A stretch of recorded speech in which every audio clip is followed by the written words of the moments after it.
आपको। राज्य मतलब जो देश के ऊपर शासन कर रहा है, जैसे देश की संसद, राज्य विधानमंडल, देश की सरकार, राज्यों की सरकार, ये सब तो आपको बता चुका हूं कि राज्य क्या होता है ना। तो लिखेंगे राज्य किसी देश के नागरिक के साथ जाति, धर्म, लिंग, जन्मस्थान, मूल वंश के आधार पर, है ना, जन्मस्थान के आधार पर कोई विभेद नहीं करेगा, है ना। तो लिखेंगे मूल वंश के आधार पर राज्य भेदभाव नहीं करेगा, ठीक है, राज्य भेदभाव नहीं करेगा, राज्य भेदभाव नहीं करेगा। नोट हो गया आपके यहाँ पे, आपके उस पे।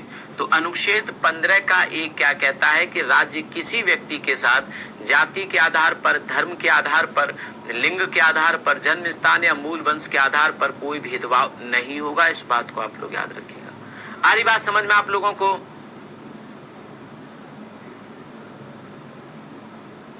चलिए आ गई है बात समझ, तो आगे बढ़ते हैं। और इसी में 15 का 2 है, कहते हैं 15 के 2 में क्या है कि भारत के किसी नागरिक को, है ना, भारत के किसी नागरिक को, है ना, 15 का 2 क्या कहता है, भारत में किसी नागरिक को जाति के आधार पर, है ना, धर्म के आधार पर, मूल वंश के आधार पर, जन्म स्थान के आधार पर, ठीक है, जन्म स्थान के आधार पर, के आधार पर, धर्म के आधार पर, मूल वंश के आधार पर, जन्म स्थान के आधार पर, लिंग के आधार पर, आई बात समझ में आप लोगों को, लिंग के आधार पर, है ना, लिंग के आधार पर किसी सार्वजनिक स्थान को समझना है तो पूछना भी, सुनो मेरी बात को पहले। अगर अब भी कमेंट में लगे रहोगे जब मैं पढ़ा रहा हूं तो क्या फायदा है बताओ उसका, हाँ, तो क्या हो जाए, इस क्लास का नोटिफिकेशन नहीं आता, ये कोई सवाल है आपका? आपको पता है कि 11 बजे शुरू होती है बेटा क्लास।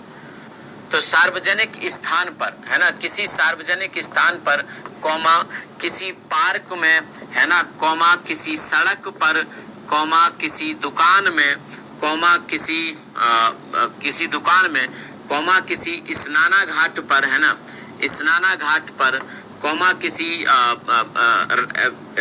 विश्राम स्थल जो होते हैं सरकारी, है ना, विश्राम स्थल पर, क्या समझे बात को? समझ, नागरिक को जाति, धर्म, मूल वंश, जन्मस्थान, लिंग के आधार पर किसी सार्वजनिक स्थान पर, पार्क, सड़क, दुकान, स्नानाघाट, विश्राम स्थल पर प्रवेश से नहीं रोका जाएगा, प्रवेश से नहीं रोका जाएगा, प्रवेश से नहीं रोका जाएगा।